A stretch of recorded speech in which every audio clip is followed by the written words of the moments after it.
Shalom, saudara-saudari terkasih dalam Kristus. Pernahkah saudara melihat seorang anak kecil yang begitu gembira saat menerima hadiah? Ia akan melompat-lompat, bertepuk tangan, bahkan berteriak saking senangnya. Atau bayangkan, kita sedang terombang-ambing di laut lepas. Tiba-tiba, badai dahsyat datang. Lalu, sebuah kapal penyelamat yang besar dan kokoh muncul menolong kita. Saat kaki kita menginjak dek kapal yang stabil itu, rasa lega dan bahagia yang luar biasa pasti membuat kita ingin bersorak gembira. Perasaan seperti itulah yang coba digambarkan oleh pemazmur dalam Mazmur 95 ayat 1. Marilah kita bersorak-sorai untuk Tuhan, bersorak-sorak bagi gunung batu keselamatan kita.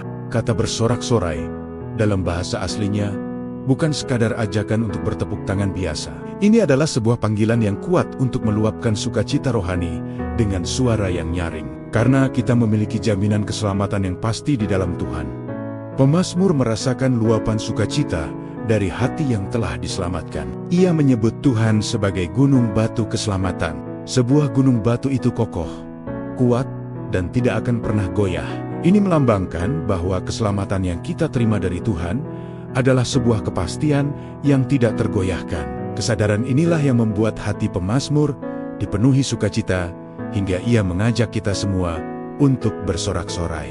Sekarang, bagaimana dengan kita, saudara? Apakah kita pernah merasakan sukacita yang begitu dalam karena anugerah keselamatan yang telah kita terima?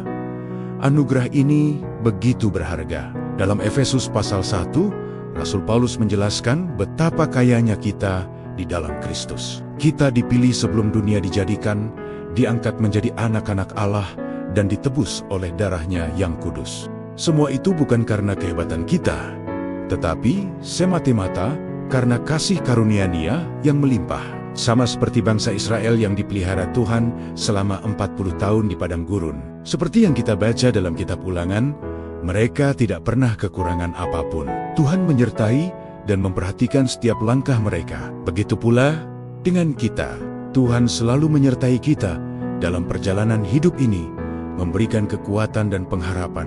Maka dari itu sukacita kita tidak berhenti hanya pada sorak-sorai. Seperti yang tertulis dalam Wahyu 15 ayat 4, semua bangsa akan datang dan sujud menyembah Engkau, sebab telah nyata kebenaran segala penghakimanmu. Kapal penyelamat besar yang menyelamatkan kita dari badai dosa adalah Yesus Kristus sendiri. Dia adalah satu-satunya sumber keselamatan yang sejati dan kekal.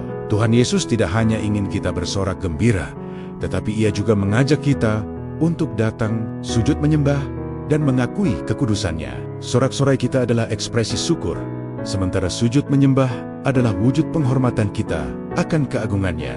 Hari ini, mari kita membuka hati kita untuk bersorak-sorai, menunjukkan betapa kita menghargai kasih-Nya yang luar biasa, dan pada saat yang sama, kita datang dengan kerendahan hati untuk sujud menyembah Dia. Mari kita berdoa bersama. Bapa di surga, penuhilah hati kami dengan sorak-sorai sukacita atas keselamatan yang Engkau berikan. Biarlah seluruh hidup kami menjadi sebuah penyembahan yang memuliakan nama-Mu dalam kekaguman akan kekudusan-Mu yang sempurna. Di dalam nama Tuhan Yesus, kami berdoa. Amin. Terima kasih telah merenungkan firman Tuhan bersama kami. Tuhan Yesus memberkati.